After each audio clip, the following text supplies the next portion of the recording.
राम, शंखनाद में आपका स्वागत है। उत्तर प्रदेश में सीएम योगी फुल एक्शन मोड में है। हाल के दिनों में उन्होंने जो 2 फैसले लिए हैं, उनसे विपक्ष में और एक वर्ग में खलबली मची हुई है। और इस बीच ही यूपी में उपचुनाव की घोषणा भी हो गई है। यूपी की 10 में से 9 सीटों पर 13 नवंबर को मतदान होने जा रहा है। और राज्य में जो हाल में घटनाएं हुई, जो बयान आए, उसके बाद ये उपचुनाव और अहम हो जाते हैं। और सीएम योगी ने जो फैसले दिए हैं, उनके भी बड़े संकेत सामने आते हैं। सीएम योगी ने अभी एक फैसला लिया है कि जिसके बाद जो थूकने वाले हैं, जो खाने में थूकते हैं, गंदगी मलमूत्र मिलाते हैं, अब उनकी खैर नहीं है। ये कोशिश होती है हिंदू त्योहारों पर कि खास तौर से कावड़ियों के समय पे जब ये बात सामने आई थी कि खाने में, रोटी में थूक देना, फल में थूक लगाना, जूस में, गाजियाबाद में अभी जूस में मूत्र मिला के बेचा जा रहा था हिंदू बहुल इलाके में। तो ऐसे लोगों पर नकेल कसने के लिए सीएम योगी 2 अध्यादेश लेकर आने वाले हैं, जिसके बाद जो भी ऐसी हरकत करेगा, अब वो जेल में ही सड़ेगा। अब उस व्यक्ति को जमानत भी नहीं मिलेगी, 5 साल जेल की सजा होगी और 1 लाख रुपए जुर्माना भी देना होगा। पहले तो लगता था कि पहले तो हम पकड़े ही नहीं जाएंगे, थूक मिला देंगे, लेकिन अब लोगों में जागरूकता हो गई है तो लोग इन चीजों पर नजर रखने लगे हैं। फिर लगता है कि पकड़े भी जाएंगे तो छोटा मोटा अपराध माना जाएगा, लेकिन अब जब ये कानून आएंगे, अध्यादेश आएंगे, और समझिए कि इन्हें विधानसभा में लाने तक का इंतजार नहीं है, जल्द ही ऑर्डिनेंस के जरिए ले आए जाएंगे और उसके बाद फिर ये विधानसभा में पारित हो जाएंगे, कानून बन जाएंगे। उसके तहत इनके ऊपर जो भी ऐसा काम करेगा, उस व्यक्ति पर और जिस दुकान में ये होगा, उस पर भी कड़ी कार्रवाई की जाएगी। और साथ ही एक और कानून जो इसमें बनाया गया है कि जो लोग अपनी दुकानों पर भारत में अवैध तरीके से रह रहे विदेशी लोगों को काम देते हैं, उनके ऊपर भी सख्त एक्शन लिया जाएगा। अब उनको ये छोड़ा नहीं जाएगा कि आपके यहाँ इलीगल तरीके से काम करने वाला व्यक्ति मिला तो उस व्यक्ति पर ही कार्रवाई हुई, ऐसा नहीं होगा। अब दुकानदार पर भी कार्रवाई होगी और हो सकता है कि उसकी दुकान बंद हो जाए या उसको जेल जाना पड़े, क्योंकि भारत में अवैध तरीके से आए बांग्लादेशी और रोहिंग्या बड़े स्तर पर काम कर रहे हैं और उन्हें दुकानों में, खास तौर से मुस्लिम इलाकों में, उनको आराम से काम मिल जाता है और वहां पर उनको बसा भी दिया जाता है, रोजगार भी मिल जाता है। और भारत की वो नागरिक नहीं है, लेकिन इनके संसाधनों का फायदा उठाते हैं भारत के। तो ऐसे में ऐसे लोगों पर भी अब कड़ी कार्रवाई होगी। सीएम योगी ने यह अध्यादेश लाकर ये दिखा दिया है कि वो लोगों की आस्था का, लोगों के धर्म का अपमान नहीं होने देंगे। सही तरीके से यूपी में काम हो, वो इसके लिए पूरी तरह से प्रशासन को सख्त रख रहे हैं, एक्टिव रख रहे हैं। इसी तरह से उन्होंने इससे पहले फैसला ये लिया था कि यूपी में जो सभी दुकानें हैं उन पर असली नेम प्लेट लगाना होगा। जब कावड़ यात्रा हुई थी तब ये मामला उठा था, कावड़ रूट पर बोला गया था कि असली नेम प्लेट लगाना है, लेकिन उससे पूरे विपक्ष ने हाहाकार मचा दिया। पूरे ये लेफ्ट सेक्युलर इस्लामिक गैंग जो है कूद पड़ा, कोर्ट चला गया, कोर्ट ने भी रोक लगा दी। लेकिन अब सीएम योगी ने पूरे राज्य में इसे लागू कर दिया कि हर दुकान पर असली नाम लिखा होना जरूरी है, ताकि लोगों को पता हो कि वो किससे सामान ले रहे हैं। और बेचने वाला इस बात का ध्यान रखे कि अगर वो साफ सुथरा नहीं रहेगा, अगर वो लोगों की आस्था का ध्यान नहीं रखेगा, लोगों की सेहत का ध्यान नहीं रखेगा, तो लोग उसकी दुकान से सामान नहीं खरीदेंगे। और योगी सरकार ने ये बात सुनिश्चित की है। लेकिन इसके बाद से अखिलेश यादव की परेशानी बढ़ गई है।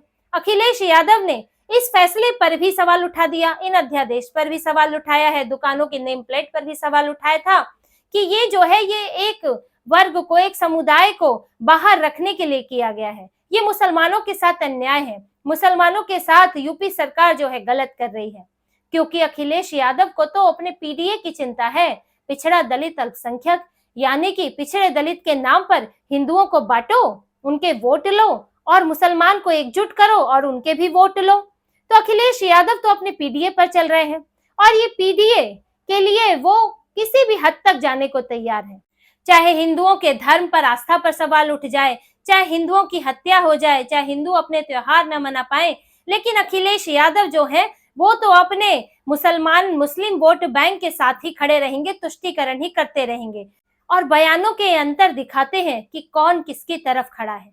यूपी के लोगों के सामने सवाल भी खड़ा करते हैं कि वो किसके संरक्षण में सुरक्षित हैं, कौन उनके सम्मान की, उनके धर्म की रक्षा कर सकता है। ये अब यूपी के लोगों के सामने उपचुनाव से पहले एक बड़ा सवाल खड़ा हो गया है। और बहराइच की जो घटना हुई इससे कुछ दिनों पहले, उससे ये सवाल और गहरा हो जाता है, क्योंकि बहराइच की घटना में एक हिंदू युवक राम गोपाल मिश्रा को क्रूरता के साथ, बर्बरता के साथ मार दिया गया।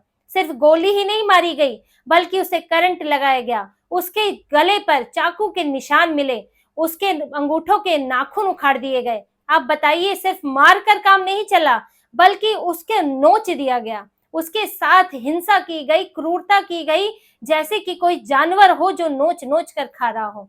जो कन्हैया लाल के साथ हुआ, जो अंकित शर्मा के साथ हुआ, यानी कि सिर्फ मारने से काम नहीं चलना था, अपनी भड़ास, जो नफरत है, वो पूरी उस व्यक्ति पर निकालनी थी। और ये किया गया। और ये क्यों किया गया?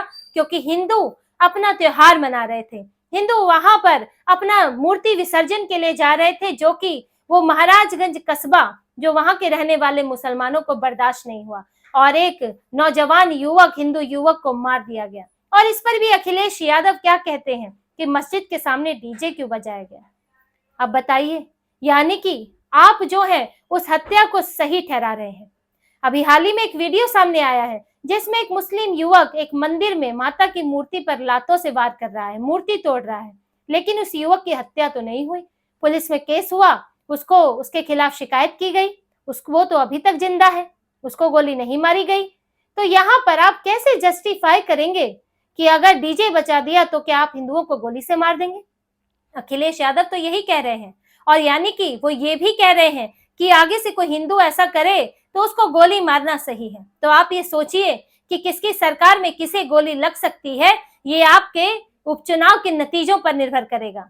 क्योंकि देखिए, ये जो उपचुनाव है, ये ऐसा नहीं है कि ये अखिलेश यादव के उपचुनाव है या फिर ये बीजेपी के उपचुनाव है। अखिलेश यादव उपचुनाव जीतकर सत्ता में नहीं आ जाएंगे, और बीजेपी उपचुनाव हार भी गई तो योगी जो है वो सत्ता से नहीं हट जाएंगे, मुख्यमंत्री के पद से नहीं हट जाएंगे, लेकिन इससे मनोबल बढ़ता है। जो मनोबल लोकसभा चुनाव में बढ़ा, जिसका नतीजा आपको दिखा कि यूपी जैसी जगह, जहां पर अब सड़कों पे नमाज नहीं पढ़ी जाती, जहां पर ये हलाल ब्रांड की नकली दुकानें बंद हो गई, वहां पर अब बहराइच में ये हिम्मत बढ़ गई कि हिंदू अपना त्योहार नहीं बना सकते। तो ये कैसे हुआ? ये लोकसभा के नतीजों से जो बढ़ा हुआ मनोबल है, जो हिंदुओं के वोट बंटने से जो खुशी मिली है, जो हौसला बढ़ा है, ये उसका नतीजा है। और अगर इन उपचुनाव में भी यही होता है तो ना अखिलेश जीतेंगे, ना योगी हारेंगे, ये तो हार होगी यूपी के हिंदुओं की।